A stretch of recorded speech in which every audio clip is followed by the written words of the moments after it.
A gente tem aí todos os elementos, Vivi. Tem a notícia de que os Estados Unidos aumentaram a recompensa pela cabeça do Maduro. E né? eu pedi até pra gente colocar... 50 milhões de dólares, é isso? Não. Na verdade, vou pegar até aqui direitinho para vocês. 25 milhões de dólares. No final de julho eram 10 milhões, né? Aí a DEA, né? A Administração de Repressão às Drogas nos Estados Unidos, aumentou para 25 milhões, que dá aí mais ou menos 140 milhões de reais, a recompensa por informações que pudessem levar à prisão do Nicolás Maduro, tá? É importante dizer isso. Foi ali no finalzinho de julho que aconteceu. Então passou de 10 para 25 milhões. Isso, e tem um termo que ele é crucial para isso, e eu vejo ele colando um pouquinho assim de leve agora no debate brasileiro, que é esse termo que eles usam aqui, ó. Isso aqui é importante, a gente não pode deixar isso aqui de lado, ó, narcoterrorismo, tá, Vivi? Isso é um termo que é um termo genial, se você for pensar, porque ele é quase uma contradição em termos, né? O que querem os narcos? Fazer negócio. O que querem os terroristas? Fazer barulho. Uhum. O que não querem, o que não quer um narco, gente? Fazer barulho, né? Assim, a experiência do PCC mostra que a experiência, primeiro, da Cosa Nostra na Itália nos anos 80 e 90 e depois do PCC no Brasil, mostra que terrorismo com narco não funciona. Sim. Não é bom pro negócio, Vivi. Narco quer ficar quietinho, não quer bagunça. Não quer, entendeu? Por que se fala muito que nas comunidades onde tem muita boca de fumo, não sei o que, tem pouco roubo e tal? Porque, cara, traficante não quer polícia lá, gente, não quer bagunça, não quer confusão. Demore. Não faz sentido. Tipo, aqui em São Paulo, só para corroborar isso que está dizendo, a gente teve uma diminuição no número de homicídios em São Paulo. São Paulo foi por muitos anos o líder nos homicídios do Brasil.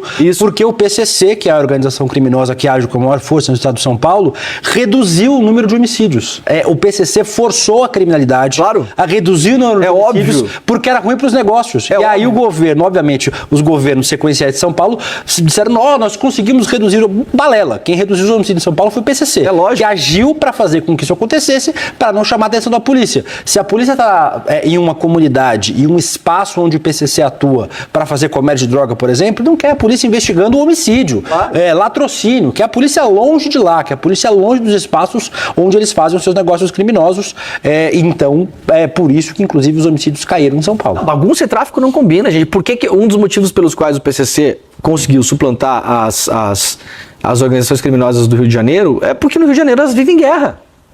Elas vivem em guerra. Isso foi uma lição aprendida na Itália nos anos 80 e 90. Os atentados terroristas da Cosa Nostra, que matou padre, bispo, juiz, delegado, policial, político, eles fizeram mal para a Cosa Nostra, fizeram mal para o crime. Crime organizado não quer saber de ação terrorista, gente. São coisas de natureza diferente. Mas qual é o grande ponto? Quando você junta narcoterrorismo, isso é uma coisa que eu vejo até muita gente de esquerda falando e tal, porque é bacana você escrever artigos sobre isso, né, William? Um país narcoterrorista, nossa, parece que você está escrevendo a próxima série do Netflix. Atenção, não seja besta. Isso é papo de gringo. Por quê? Você não tem como pura e simplesmente falar que você está indo prender o Maduro, ou o Lula, ou sei lá quem, eles podem inventar amanhã qualquer pessoa, por questão de tráfico de drogas, né? Porque aí não há uma legislação nem nos Estados Unidos que permita de modo tão assintoso que os Estados Unidos possam, por exemplo, invadir países. Agora, Vivi, se é terrorismo, pode. Uhum. Agora tem um grande problema. Nem o Maduro, goste-se ou não dele, ou qualquer outro líder da América Latina, nesse momento na América Latina, está produzindo ações terroristas. A América Latina passa por um momento em que a gente não tem, salvo talvez a pouquíssimas exceções que a gente possa dizer que foi ou não foi, mas assim, alguém sabe de algum momento da América Latina agora que está tendo ação terrorista em algum país? Não está. A América Latina não está no momento de ações terroristas. Não está. Isso não existe na América Latina. Aí os Estados Unidos pensam, como é que a gente pode mandar uns navios para lá, gente? Para fazer dissuasão? Vamos criar uma palavra. Que palavra que é? Narcoterrorismo. Você pega um crime, que é o tráfico de drogas, e alia esse crime ao terrorismo. essa expressão... É um termo que cai bem nos Estados Unidos, né? Ele cai muito bem. A guerra ao terror, claro, é um negócio. O War on Terror foi isso, e quando você vai vender isso para a população americana, seja no Congresso, seja no Judiciário e tal, o que é que você faz? Você ainda tem os atos lá dos ataques às Torres Gêmeas que permitem uma série de coisas, inclusive espionagem ilegal de cidadãos americanos, compartilhamento de informação sem autorização da justiça, com a NSA, com Big Tech, etc e tal. Quando você junta, se você disser que está indo para o Brasil em combater o terrorismo, o mundo vai olhar e falar, mas que terrorismo que está acontecendo no Brasil? Hoje não tem terrorismo nenhum. O máximo de terrorismo que a gente teve no Brasil foi a tentativa de explosão do caminhão de gasolina, do grupo dos bolsonaristas aí. Se eles querem combater, a gente já está aprendendo, galera. E um cara, exatamente, assim, e um cara, mas segundo eles não foi nada, foram as velhinhas passeando no parque. Então, nesse sentido, qual o terrorismo? Mas aí você junta, Vivi, narcoterrorismo. Opa, então tá. Porque, obviamente, tem tráfico de drogas na América Latina, né? Claro que tem. Nos Estados Unidos tem também. Nos Estados Unidos também tem tráfico de drogas, em todos os lugares, aliás. Então, olha, atenção, o momento não é bom. O momento não é bom. Eu diria que estaria quase igual com a ação sem a ação do Eduardo Bolsonaro lá.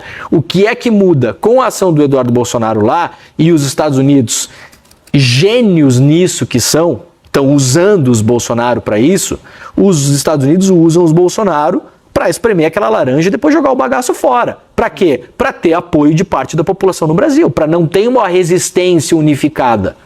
Se não tivesse os Bolsonaro lá, eu tenho certeza que os Estados Unidos estariam fazendo a mesma coisa com o Brasil, mas nós teríamos mais resistência popular aqui.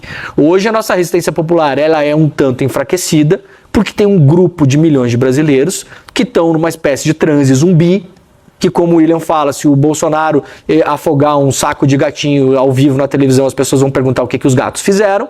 E, infelizmente, a gente está nesse ponto. Como diz o Castro Rocha, é uma doença cognitiva, é uma questão de doença cognitiva, uma questão que a gente não vai resolver numa geração. E aí a gente tem menos apoio popular aqui para entender o que está acontecendo. Eu acho que a importância do ICL, porque eu estou falando isso porque esse negócio de narcoterrorismo e tal tá vindo meio modinha, assim, sabe, William?